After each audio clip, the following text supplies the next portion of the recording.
Hello and welcome. My name is Alan, and today we will be covering a quite contentious subject. It is the reasons given by many states as for their secession during the Civil War. In other words, their articles of secession, their reasons for leaving. So let's get into this. We have from battlefields.org, which is also known as the American Battlefield Trust.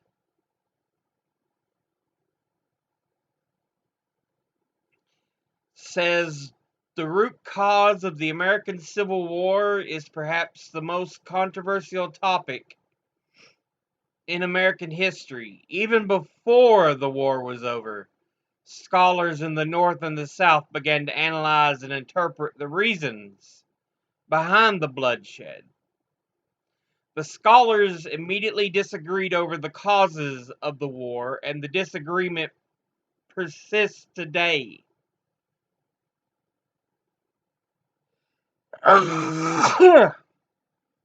Many maintain that the primary cause of the war was the Southern states' desire to preserve the institution of slavery.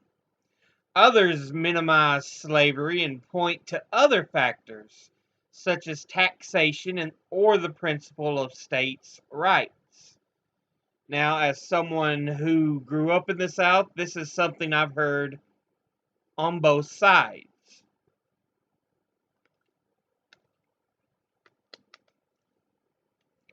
So yes, such arguments are made. In 2011, at the outset of the sesquicentennial of the Civil War, the 150th anniversary, in other words, a Pew Research Center poll found that Americans were significantly divided on the issue, with 48% saying it was mainly about states' rights, 38% saying the war was mainly about slavery, and with the remainder answering both equally or neither, don't know. One method by which to analyze this historical conflict is to focus on the primary sources, which is always something you want to do as a historian. Look for primary sources.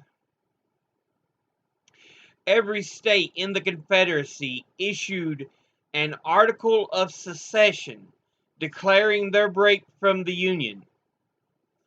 4 states went further. Texas, Mississippi, Georgia, and South Carolina all issued additional documents, usually referred to as the Declaration of Causes, which explained their decision to leave the Union. The documents can be found in their entirety here. And of course, they have a link. 2 major themes emerge in these documents: slavery and states' rights. All 4 states strongly defend slavery while making varying claims related to states' rights. Other grievances, such as economic exploitation and the role of the military, receive limited attention in some of the documents. This article will present in detail everything that was said in the declarations of causes pertaining to these topics. Now I'll try to have the website listed in the below.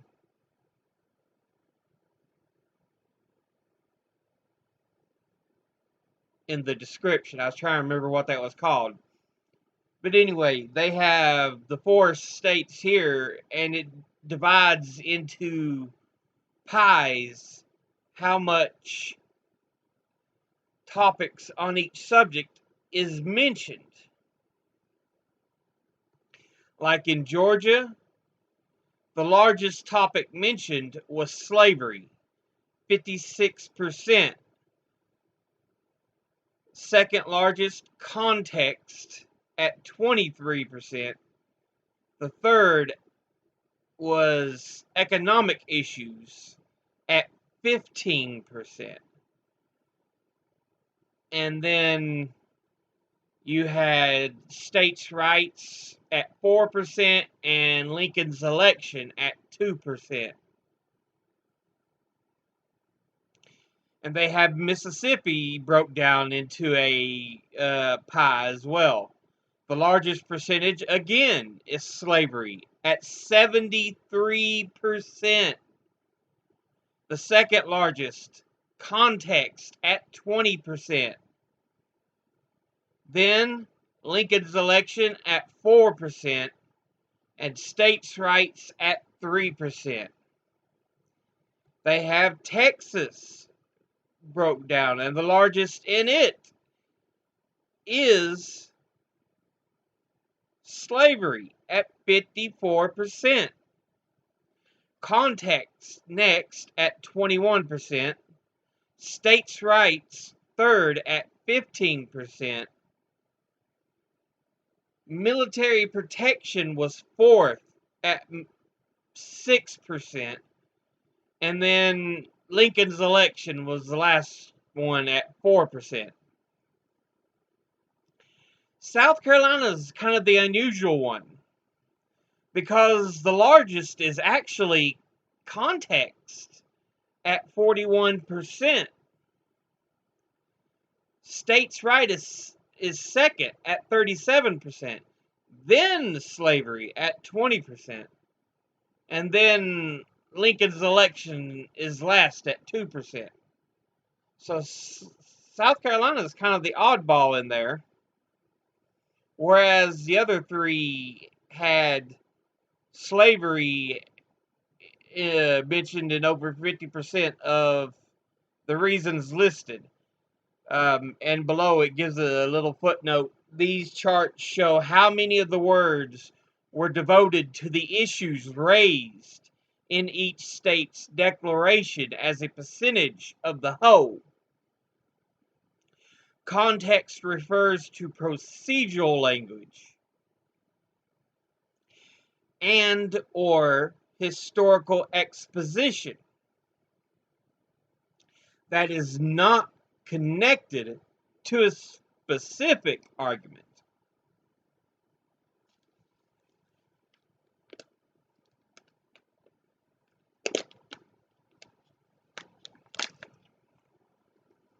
So yeah.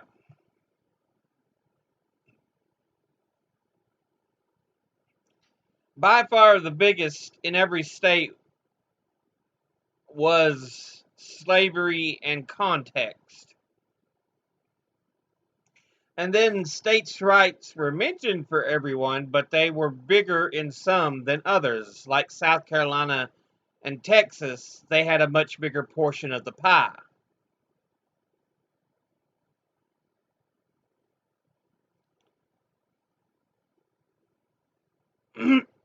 Next, we have a word cloud.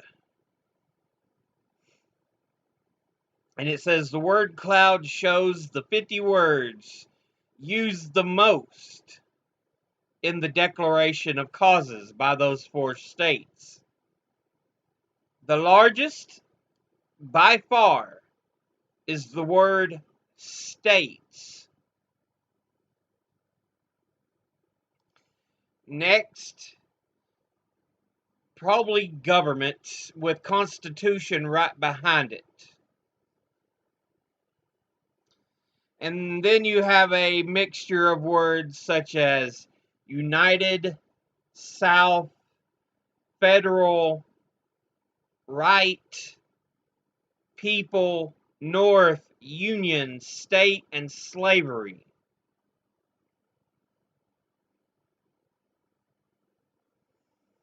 And then you have a mixture of all other kinds of words that include purpose, rights, declared, every, compact, property, common, Congress, slaves, years, government, war, public, new, free, now, race, time, power, slaveholding, laws, citizens, law, among, principles, anti-slavery, territory, political, Carolina, protection, non-slaveholding, party, great, policy, justice, one, and equal.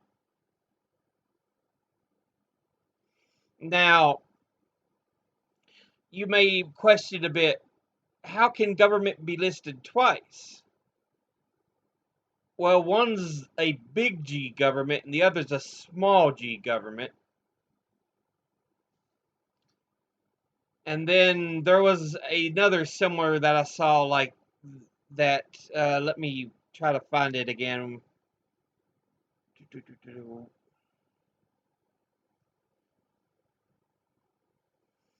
There is right and rights.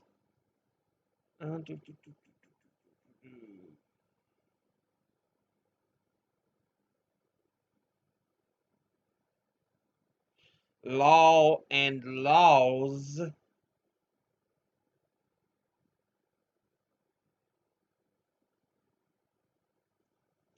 And then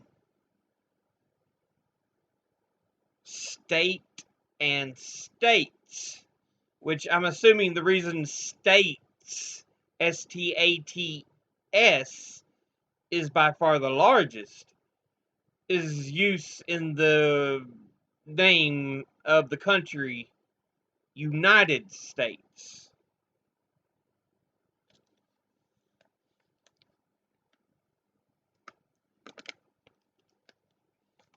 But since they wanted to talk about an individual state, that was also used.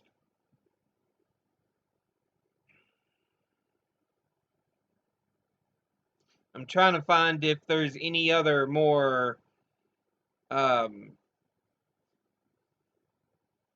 terms that would be confusing since they seem to be the same.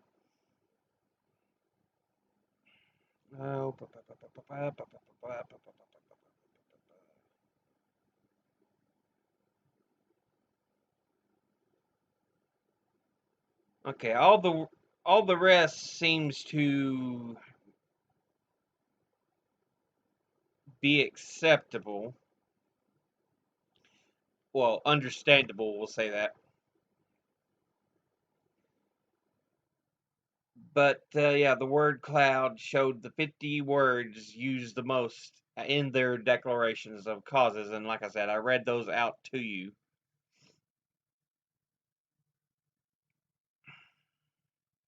Now,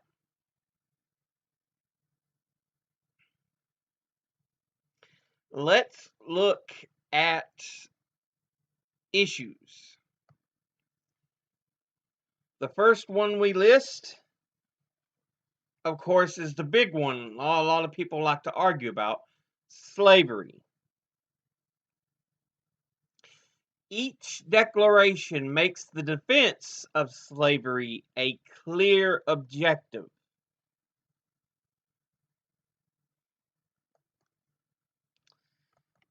And I've got a read more link here, so let me pull that up.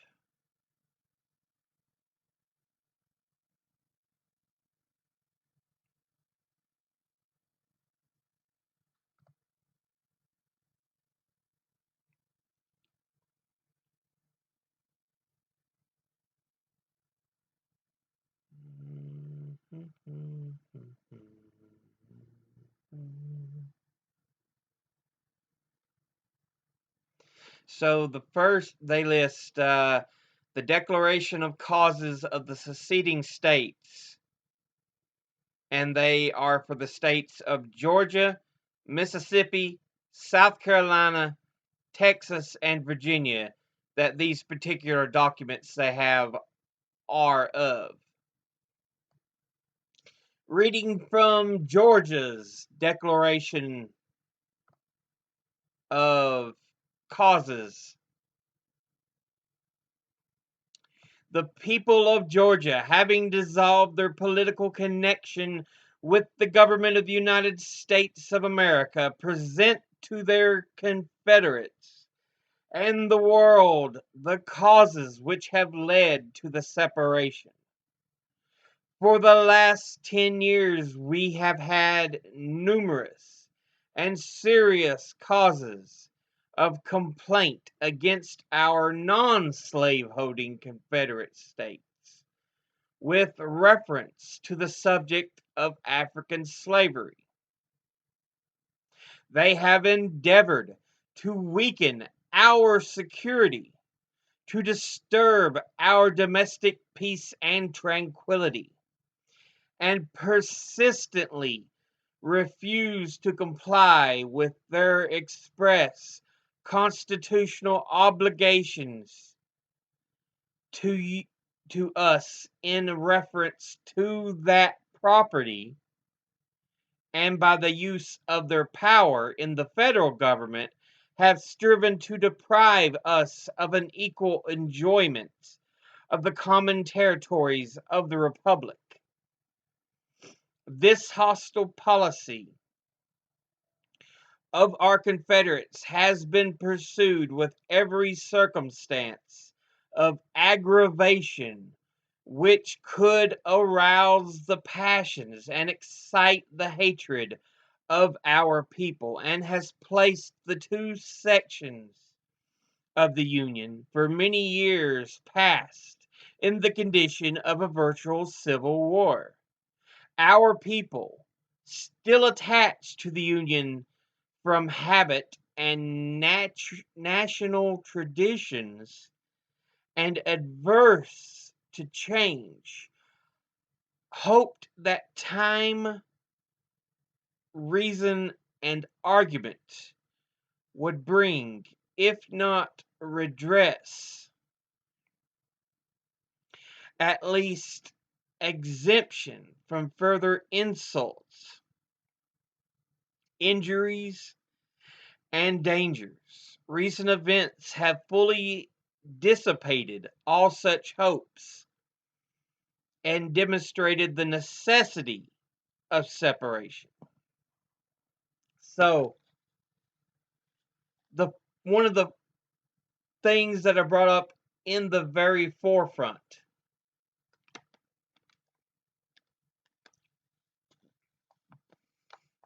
is slavery.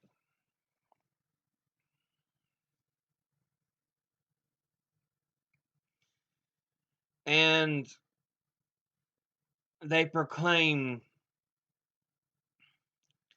that because there is a push against slavery, there has been an endeavor to weaken their security, disturb their domestic peace and tranquility, and persistently refuse to comply with their express constitutional obligations to us in reference to that property being slavery, and by the use of their power in the federal government have striven to deprive us of an equal enjoyment of the common territories of the Republic.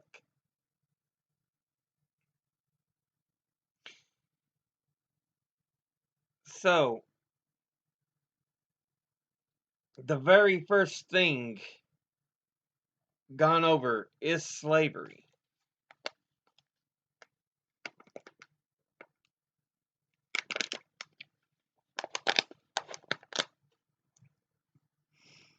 Let's look at this a little more in depth here. Next paragraph.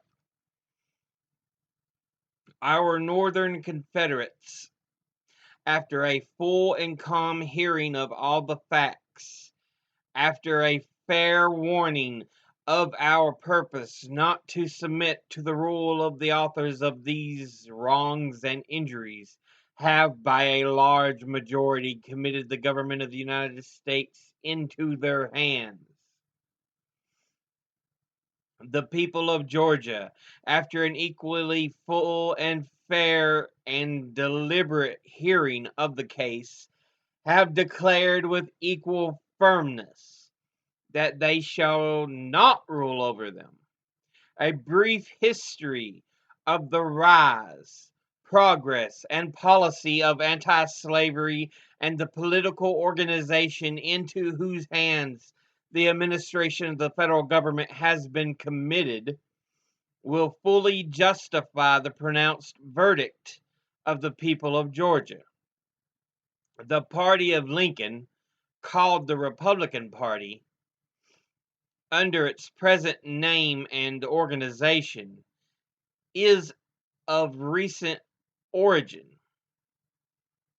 It is admitted to be anti-slavery, an anti-slavery party,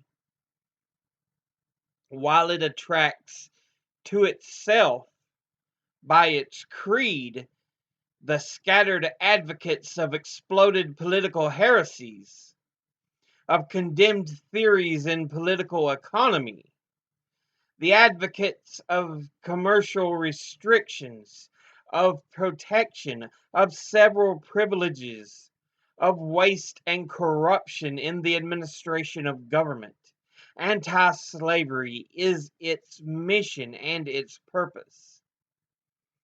By anti-slavery, it is made a power in the state.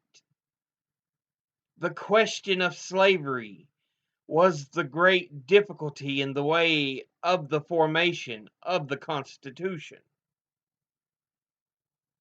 All right.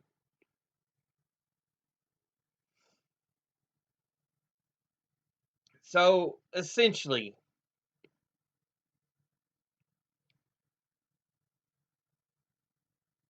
they're saying neither side could agree. And because the North voted in an anti-slavery candidate, Lincoln, a member of the Republican Party, who at that point was newly formed, and step off for a moment here, the Republican Party of then is nowhere near what the Republican Party of now is. If you look at the change in politics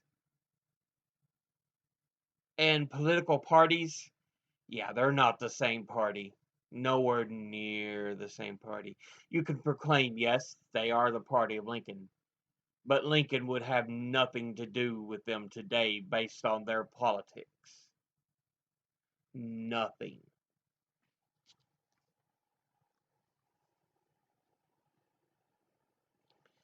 But yes, at this point, the Republican Party was a very anti-slavery party.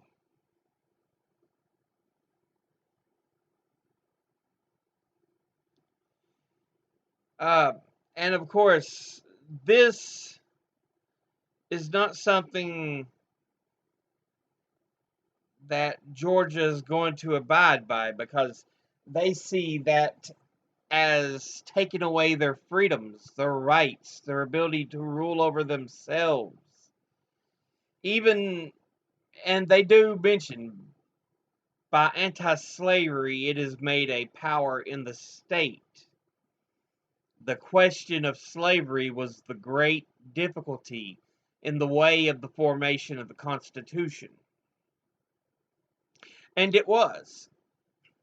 When the Constitution was created, there was many a question. One of the things you'll often hear about is the 3/5 clause, because even though slaves technically didn't have rights, the South was like, we want them counted as full people to try to give themselves more representation in Congress. But, the slaves weren't treated as full people. And so what was settled upon was the Three-Fifths Compromise.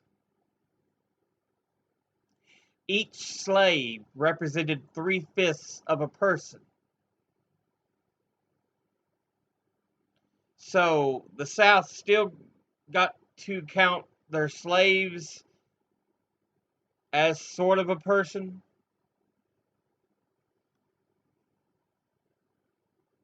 but they couldn't just use them to say, hey, we got a bigger population than you.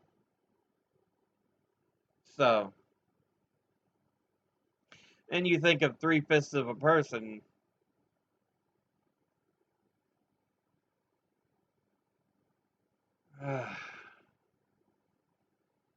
3/5, 1 1/5,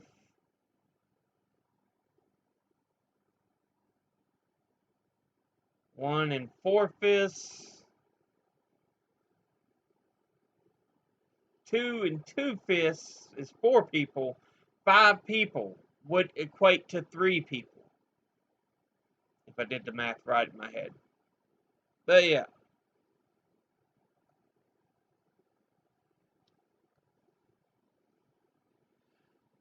All right.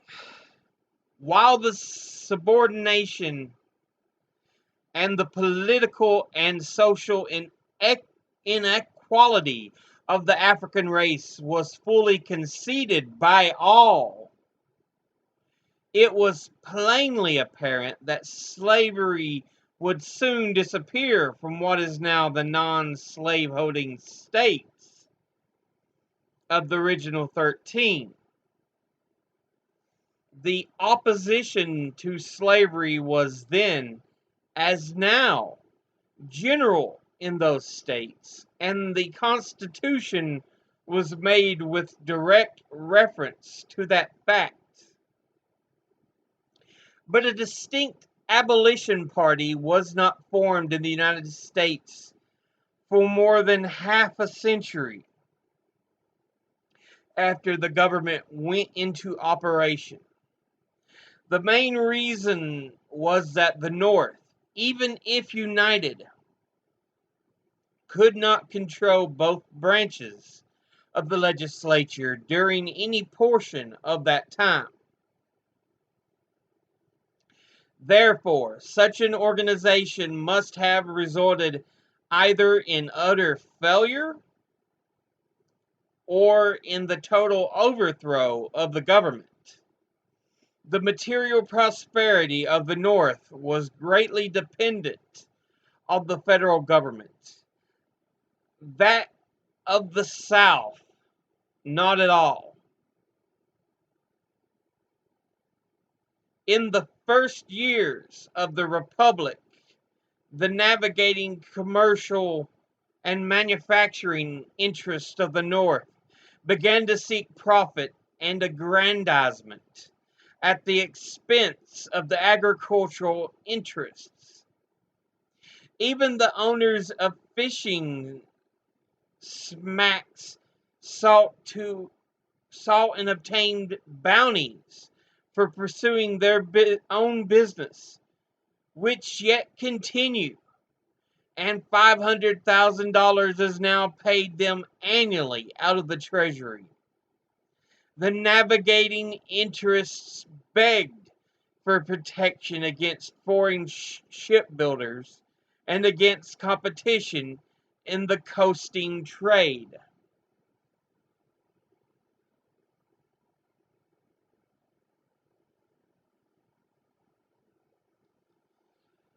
So, let's take a look at this. While the subordination and the political and social inequality of the African race was fully conceded by all, it was plainly apparent that slavery would soon disappear from what are now the non-slaveholding states of the original 13. So yes, before there was a constitution,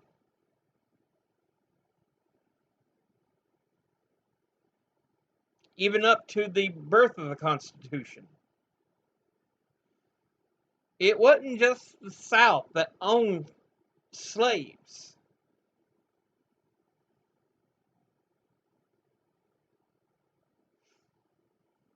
The North owned slaves. Many of the busiest slave ports were actually in the North as well.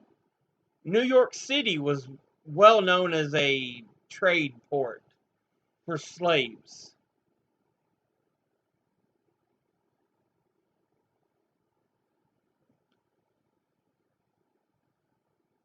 So, yeah, I mean, while they would eventually become no longer slaveholding states, they would ban slavery in those states. Thus,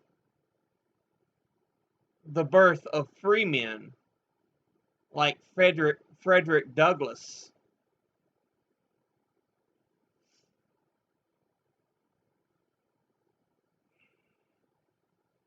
Yeah,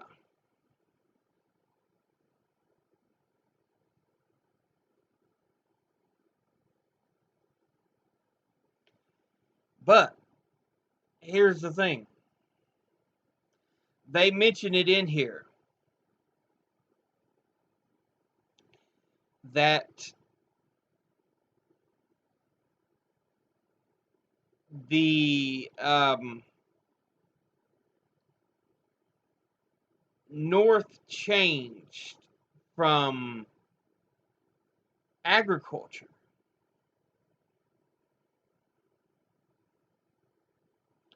to commercial navigating and manufacturing.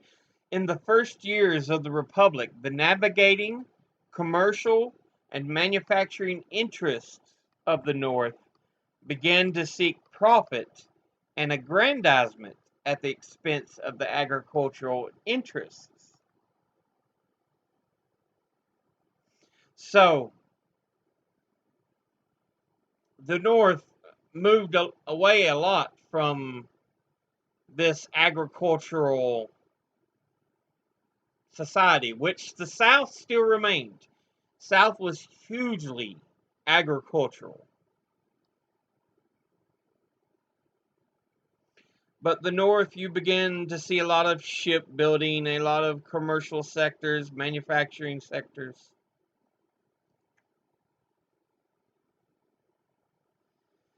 And in this declaration, they even attack the fishing industry, which they says are now being paid $500,000 annually out of the treasury.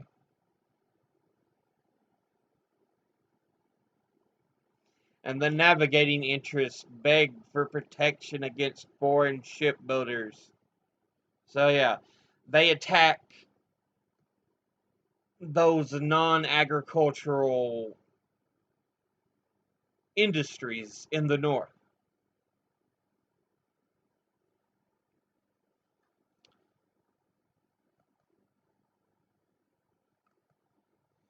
Now,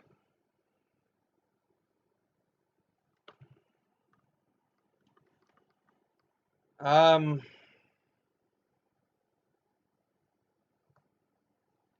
how much longer does this go?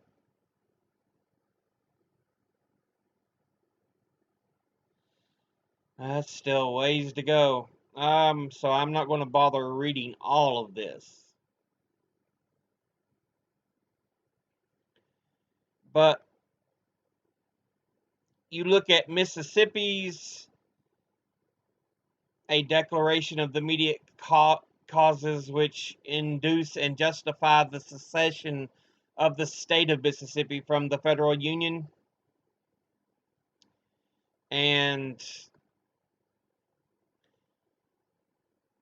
right in the beginning, on the momentous step which our state has taken in dissolving its connection with the government of which we so long formed a part, it is just, it is but just that we should declare the prominent reasons which we have induced our course.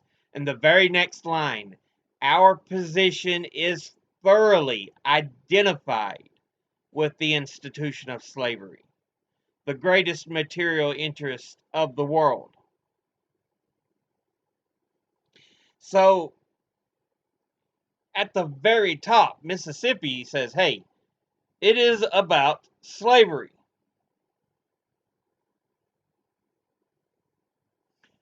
Because in the end, for states like this, it was a way to make money. South Carolina, Declaration of the Immediate Causes which induce and justify the secession of South Carolina from the federal union. The people of South Carolina in convention assembled on the 26th day of April, A.D. 1852, declared that the frequent violations of the Constitution of the United States by the federal government and its encroachments upon the reserved rights of the states fully justified this state in then withdrawing from the federal union, but in deference to the opinions and wishes of other slaveholding states, she forbore at that time to exercise this right.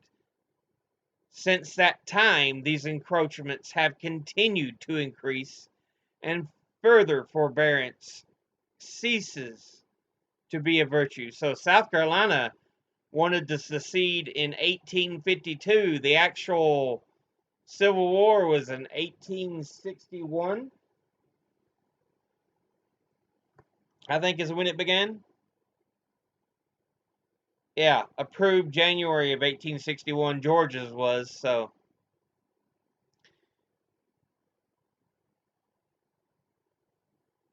Um,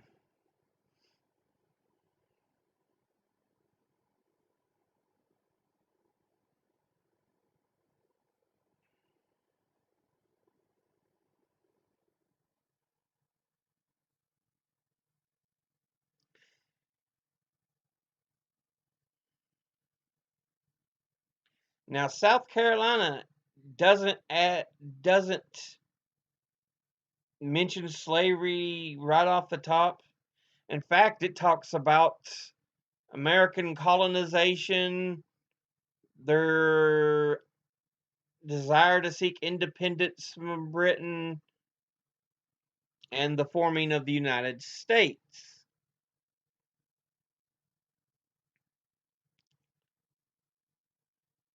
Um,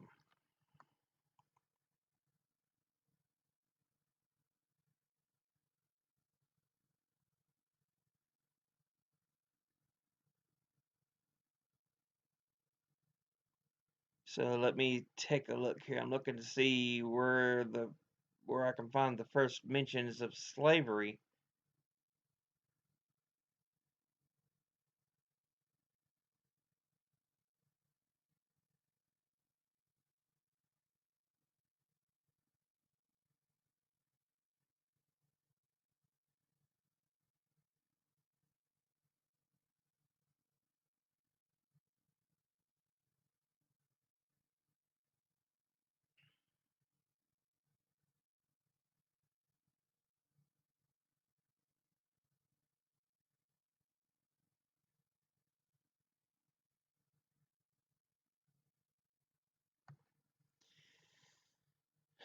The Constitution of the United States, in its fourth article, provides as follows: no person held to service or labor in one state under the laws thereof, escaping into another, shall, in consequence of any law or regulation therein, be discharged from such service or labor, but shall be delivered up on claim of the party to whom such service or labor may be due.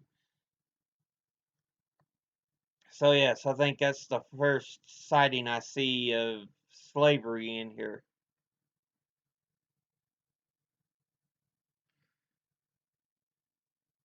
But yeah, it's for South Carolina. They mention a lot more about about constitutionalism and the infringement upon their rights. They do start mentioning more about slavery and anti-slavery, slaveholding states, non-slaveholding states, fugitive slaves, the Three-Fifths Compromise. And that was adopted December the 20th, 1860, which we know South Carolina was the first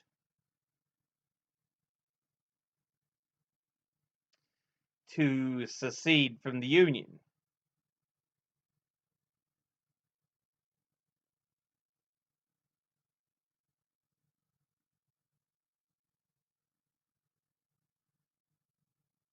All right. Then we have Texas, the Declaration of the Causes, which impel the state of Texas to secede from the federal union.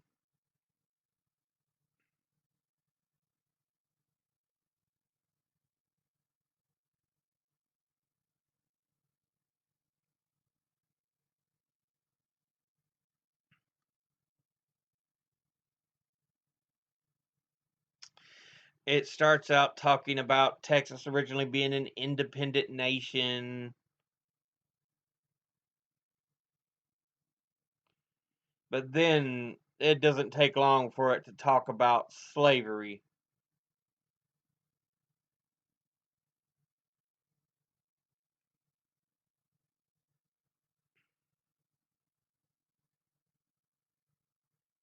And then they have Virginia, the Secession Ordinance, an ordinance to repeal the ratification of the Constitution of the United States of America by the state of Virginia and to resume all the rights and powers granted under said Constitution. Do, do, do.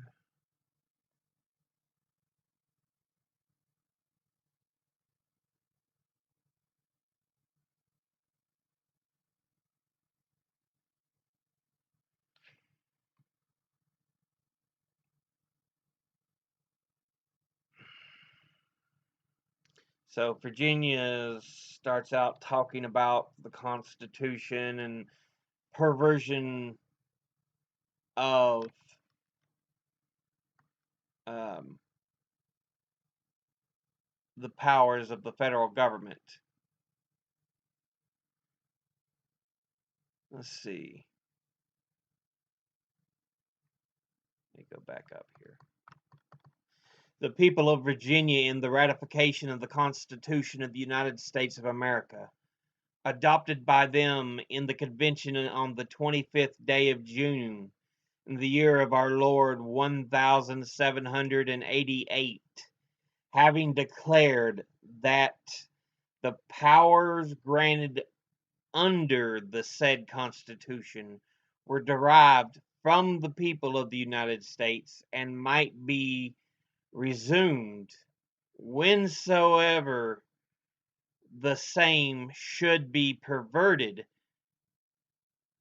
to their injury and oppression, and the federal government, having perverted said powers, not only to the injury of the people of Virginia, but to the oppression of the southern slaveholding states.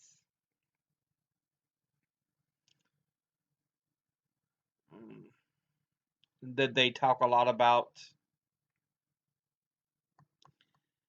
the use of the Constitution?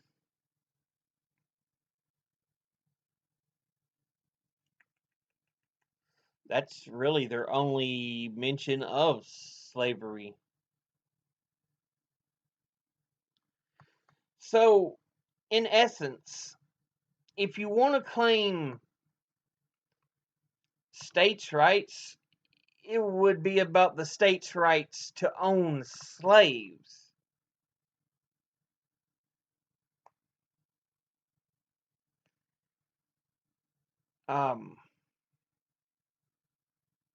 But yeah, under slavery, each declaration makes the defense of slavery a clear objective. Some states argue that slavery should be expanded. Abolitionism is attacked as a method of inciting violent uprisings. Mississippi and Georgia point out that slavery accounts for a huge portion of the Southern economy. Like I said, it's that agrarian agricultural society. When we get to states' rights as an issue, the states argue that the Union is a compact, one that can be annulled if the states are not satisfied with what they receive in return from other states and or from the federal government.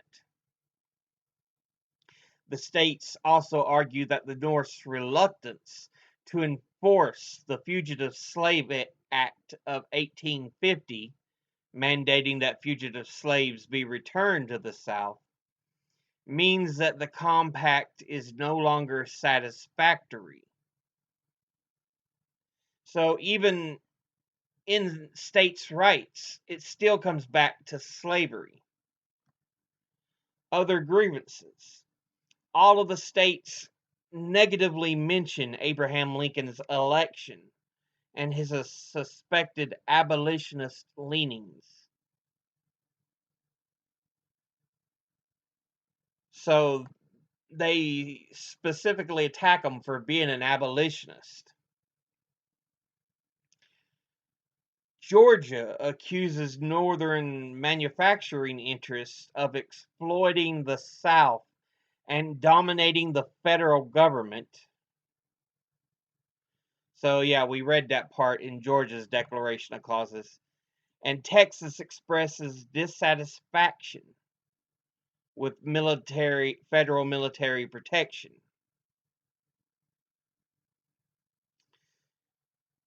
But the state's debates concerning the true causes of the Civil War are unlikely to cease. Historians often cherry pick evidence that supports preconceived notions while ignoring large quantities of contradictory material. When that impulse is fueled by a fervent desire to find reconciliation and consensus, as was after the Civil War, the work of historians becomes especially murky. Primary sources such as the declarations of causes are essential to a balanced study of history.